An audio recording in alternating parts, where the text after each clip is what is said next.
അക്ഷതിനും ആദുവിനും ഒന്ന് രാവിലെ അടിപൊളി ഒരു ബ്രേക്ക്ഫാസ്റ്റ്, അതായത് ഹെൽത്തി ബ്രേക്ക്ഫാസ്റ്റ് ഉണ്ടാക്കി കൊടുത്തു കേട്ടോ. ഞാൻ വിചാരിച്ച അവർക്ക് ഇഷ്ടപ്പെടില്ല എന്ന് വിചാരിച്ചിട്ടാണ് ഉണ്ടാക്കി കൊടുത്തത്. പക്ഷേ അവർക്ക് ഇഷ്ടപ്പെട്ടു കേട്ടോ. അക്ഷതിനും ആദുവിനും ഇഷ്ടപ്പെട്ടെ. രണ്ടുപേരും പറഞ്ഞു നാളെയും ഉണ്ടാക്കി തരണേ അമ്മ എന്ന് പറഞ്ഞിട്ടുണ്ടായിരുന്നു കേട്ടോ. അപ്പോൾ ഒരുപാട് ഇഷ്ടപ്പെട്ടെന്ന് മനസ്സിലായി.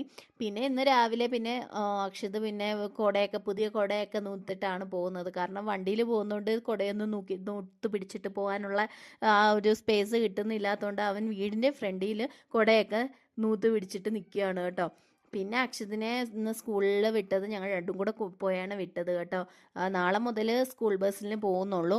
അല്ലെങ്കിൽ പിന്നെ അവൻ പിന്നെ കരയുമോ എന്നുള്ളൊരു പേടി കൊണ്ട് ഇന്നും കൂടെ നമ്മുടെ വണ്ടിയിൽ കൊണ്ട് വിട്ട് കേട്ടോ. ഇത് നമ്മുടെ തേക്കടിയാണ് കേട്ടോ. ഇത് നമ്മുടെ സ്വന്തം തേക്കടി. തേക്കടിയിൽ രണ്ട് സൈഡിലും മുളയാണേ. രണ്ട് സൈഡിൽ ഒരു സൈഡ് ഫുള്ളും മുള വന്നിട്ട് വളഞ്ഞായിരുന്നു നിൽക്കുന്നത്. ഇപ്പോൾ ഒരുപാട് മുള കരിഞ്ഞു ഒക്കെ പോയിട്ടുണ്ടായിരുന്നു കേട്ടോ. അപ്പോൾ ഒരുപാട് മുള പോയിട്ടുണ്ട്. പിന്നെ തേക്കടി എൻട്രൻസ് ആണ്, അതായത് ബോട്ടിങ് എൻട്രൻസ് ആണ് കേട്ടോ. ഇവിടുന്ന് കുറേ പോകണം തേക്കടിയിലോട്ട് പോകണമെങ്കിൽ, ബോട്ടിങ്ങിന് പോകണമെങ്കിൽ.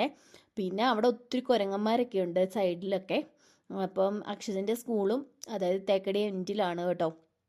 അടിപൊളി സ്കൂളാണ്, നല്ല കാറ്റാണ് എപ്പോഴും കേട്ടോ. പിന്നെ തിരിച്ചു വന്നപ്പോൾ അക്ഷതൂട്ടനെ ആദവൂട്ടനെ വിട്ടിട്ടാണ് വന്നത്.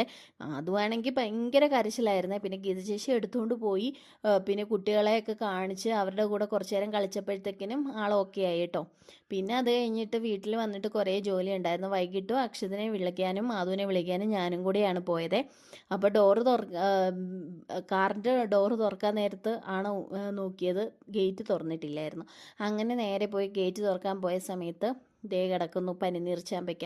നന്നായിട്ട് പഴുത്ത് കിടപ്പുണ്ടായിരുന്നു കേട്ടോ. പിന്നെ ഒരു പനിനീർ ചാമ്പയ്ക്കൊക്കെ പറിച്ച് നിറയെ ഉറുമ്പുണ്ടായിരുന്നു. പിന്നെ അവിടെ നിന്ന് നമ്മൾ ഗേറ്റിൻ്റെ അവിടെ നിന്ന് ഒരു പൈപ്പുണ്ട്, അവിടെ നിന്ന് കഴുകിയിട്ടൊക്കെ പനിനീർ ചാമ്പയ്ക്ക കഴിച്ചു കേട്ടോ. അടിപൊളിയായിരുന്നേ, നല്ല മധുരം ഉണ്ടായിരുന്നു പനിനീർ ചാമ്പയ്ക്കൊക്കെ. പിന്നെ അത് കഴിഞ്ഞിട്ട് അക്ഷതിനെ വിളിക്കാനായിട്ടാണ് പോകുന്നത്. ആദ്യം അക്ഷതിനെ വിളിച്ചിട്ടാണ് പിന്നെ അതിനെ വിളിക്കാൻ പോകുന്നത് കേട്ടോ. കാരണം 3:30ക്ക് മുമ്പ് വിളിക്കാൻ ചെല്ലണമെന്ന് പറഞ്ഞിട്ടുണ്ടായിരുന്നേ. അപ്പോൾ എനിക്ക് ഈ ഒരു തേക്കടി വരുമ്പോഴത്തേക്കിനും എനിക്ക് ഭയങ്കര അതായത് എനിക്ക് അത്രയും ഭാഗം ഭയങ്കര ഇഷ്ടമാണ് കേട്ടോ. എപ്പോഴും പോയി എപ്പോഴും കാണുന്ന സ്ഥലമായതുകൊണ്ട് തന്നെ എപ്പോഴും മടുക്കില്ല പോകുമ്പോൾ. പിന്നെ അക്ഷതിൻ്റെ മുഖമൊക്കെ വല്ലാതിരിക്കുമായിരുന്നു. അവൻ അംഗൻവാടി പോയാൽ മതി എന്നാണ് പറയുന്നത്. നാളെ മുതൽ അംഗൻവാടി വിട്ടാൽ മതി എന്നാണ് അക്ഷത് പറയുന്നത്. ഓക്കെ ഒക്കെ പറഞ്ഞിട്ട് നേരെ അക്ഷതിനെ അംഗൻവാടിയിലോട്ട് കൊണ്ടുപോയി. അക്ഷതിനെ അംഗൻവാടി കണ്ടപ്പോൾ ഭയങ്കര ഹാപ്പിയായി കേട്ടോ. പിന്നെ ദേ ഒരാൾ കരഞ്ഞുകൊണ്ടാണ് വന്നത്. എന്നിട്ട് പറഞ്ഞു ഇന്ന് അവൻ്റെ ബെസ്റ്റ് ഫ്രണ്ട് കുഞ്ഞിപ്പെണ്ണില്ലായിരുന്നു, അതിൻ്റെ സങ്കടമാണേ.